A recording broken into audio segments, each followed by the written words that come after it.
ಧರ್ಮಸ್ಥಳದಲ್ಲಿ ಶವಗಳನ್ನು ಹುತ್ತಿಟ್ಟ ಆರೋಪ ಕೇಸ್ಗೆ ಸಂಬಂಧಪಟ್ಟಂತೆ ಸಮಾಜ ಸೇವಕ ಆಂಬ್ಯುಲೆನ್ಸ್ ಚಾಲಕರಿಗೆ ನೋಟಿಸ್ ಅನ್ನು ನೀಡಿದ್ದಾರೆ. ಇಬ್ಬರು ಚಾಲಕರಿಗೆ ನೋಟಿಸ್ ಅನ್ನು ನೀಡಿದ್ದ ಎಸ್ಐಟಿ.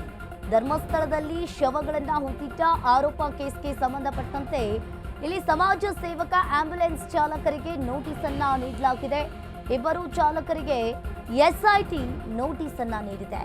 ಎಸ್ಐಟಿ ವಿಚಾರಣೆಗೆ ಹಾಜರಾದ ಜಲೀಲ್ ಬಾಬಾ ಹಮೀದ್ ಶವಗಳನ್ನ ಶವಗಾರಕ್ಕೆ ಸಾಗಿಸಿದ ಬಗ್ಗೆ ವಿಚಾರಣೆಯನ್ನ ಮಾಡಲಾಗ್ತಾ ಇದೆ.